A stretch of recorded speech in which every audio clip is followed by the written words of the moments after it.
Every day, billions of people around the world take a bite of bread, sip a fizzy drink, or unwrap a chocolate bar, rarely stopping to wonder where their food comes from. Behind the scenes, in the vast fields of the American Midwest, the rainforests of South America, and the bustling ports of Asia, a silent giant is at work. This giant doesn't seek the limelight.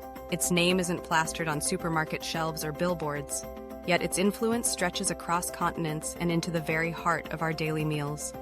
This is the story of Cargill, a company whose reach is so immense, it shapes the world's food supply, often without most people even knowing its name. Imagine a single company with its hands on the levers of global agriculture: wheat, soybeans, corn, beef, chicken, cocoa, oils, and more. A company that supplies household names like McDonald's, Nestlé, and Coca-Cola. A company that operates in over 70 countries and employs more than 160,000 people. Yet, when you search for Cargill on the store shelf, you find nothing. Cargill doesn't sell to you, it sells to the world. Let's start at the beginning. The story of Cargill begins in 1865 at the end of the American Civil War. William Wallace Cargill, the company's founder, saw an opportunity in the heartland of Minnesota. With the United States expanding westward, grain production was booming, and Cargill opened his first grain warehouse on the banks of Lake Superior. This was the humble seed of what would become a global powerhouse. Over the next century and a half, the Cargill family grew the business from a regional grain trader into an international behemoth, spanning every link in the food supply chain. But unlike other giants of American industry, Cargill has always preferred the shadows. It is a family-owned company, passed down through generations, and remains one of the largest privately held corporations in the world. Without the scrutiny of public shareholders, Cargill has been able to move quietly, amassing influence while staying out of the public eye. Today, its operations stretch across every continent but Antarctica, shaping the diets of billions and the economies of nations. So what exactly does Cargill do? The answer is almost everything that brings food from the farm to your fork. At the heart of its business is the trade of agricultural commodities. Every year, Cargill buys, transports, and sells massive quantities of wheat, corn, soybeans, and other crops. These are the building blocks of the global food system, and controlling them means controlling much of what the world eats. Cargill owns and operates its own fleets of ships, trains, and trucks. It runs ports and grain elevators, connecting the vast fields of Brazil and the American Midwest to factories and markets around the world. This logistical network is both a marvel of modern engineering and a key to the company's power. By controlling the flow of goods, Cargill can influence prices and availability in markets from Shanghai to Sao Paulo. But commodity trading is only the beginning. Cargill is also one of the world's largest producers of meat and cooking oils. In North America, its beef and poultry processing plants supply some of the biggest fast food chains and grocery retailers. When you bite into a hamburger at a global chain, there's a good chance that Cargill played a role in getting that beef to your plate.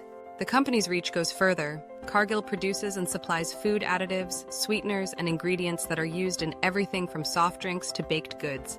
It processes cocoa beans into chocolate for some of the world's best-known brands.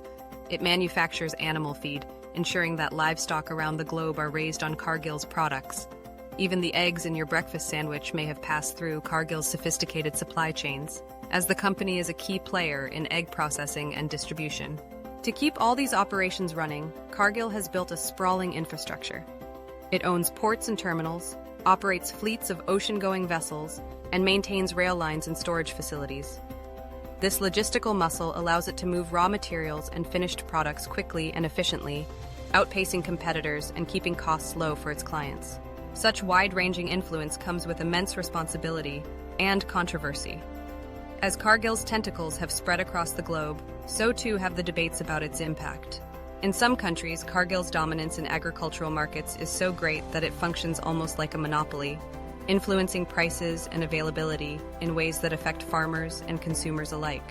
One of the most contentious issues involves the company's role in the global soybean trade.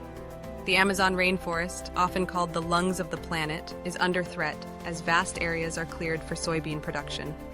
Much of the soy grown here is destined for export, feeding livestock in Europe and Asia. Cargill, as one of the world's largest buyers and traders of soybeans, has been at the center of this storm. Environmental activists accuse the company of contributing to deforestation and climate change. Cargill, for its part, has pledged to improve its environmental record and invest in sustainable sourcing, but the challenges remain immense. Another source of criticism is the company's role in commodity markets. As one of the world's leading traders, Cargill has been accused of using its position to speculate on food prices, causing volatility that can hurt both farmers and consumers. In times of crisis, such as droughts or market shocks, the price of staples like wheat and corn can swing wildly, leading to food insecurity in vulnerable regions. Yet, it's important to recognize that Cargill's vast network also helps to feed the world. By connecting producers in one part of the globe with consumers in another, the company helps ensure that food reaches where it's needed most. In regions plagued by drought or crop failure, Cargill's logistical expertise can be the difference between scarcity and survival. In a world where nearly 1 billion people still suffer from hunger, the company's ability to move food efficiently is a critical part of the global safety net. Cargill's influence doesn't stop at food. Its reach extends into the corridors of power, shaping policy and regulation. By lobbying governments, funding research, and participating in industry groups, the company helps to set the rules of the game in agriculture and trade. Critics worry that this influence tilts the playing field in favor of large multinational corporations, squeezing out small farmers and local businesses. But perhaps the most remarkable thing about Cargill is how invisible it remains. In an age when corporate brands are everywhere, Cargill chooses secrecy over self-promotion. Its logo is rarely seen by the public. Its family owners avoid interviews and public appearances. This culture of privacy has allowed the company to operate with a degree of flexibility and agility that public companies can only envy. Without the need to please shareholders every quarter, Cargill can plan for the long term, making bets on new markets and technologies that may not pay off for years. So, why does Cargill stay in the shadows? The answer lies in its DNA. For the Cargill family, privacy is a tradition as old as the company itself. Staying out of the spotlight means fewer questions, less scrutiny, and more freedom to operate as they see fit. But as the world becomes more interconnected, and as the challenges of climate change, food security, and sustainability grow ever more urgent, the company's secrecy is starting to attract attention. Today, the world faces a paradox. We depend on companies like Cargill to keep the wheels of the global food system turning. But the very size and secrecy of these giants raise important questions about accountability, transparency, and the true cost of our daily meals. When a single company can influence what billions eat, how much do we really know about the forces shaping our food? Think about the next time you sit down to eat: a hamburger, a chocolate bar, a loaf of bread. The odds are good that somewhere along the way, Cargill played a role in bringing that food to your plate. Its fingerprints are everywhere, from the fields and factories to the ships and supermarkets. Yet, for most people, Cargill remains a mystery, a silent giant moving the levers of the global food supply. As we look to the future, the questions only grow more urgent. Can we build a food system that is both efficient and fair? How do we balance the needs of a growing population with the imperative to protect our planet? And what role should companies like Cargill, powerful, private, and largely unaccountable, play in shaping the answers?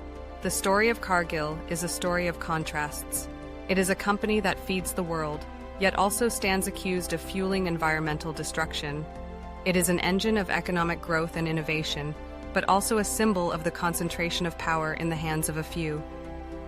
Its success is built on efficiency and scale, but its secrecy leaves many questions unanswered.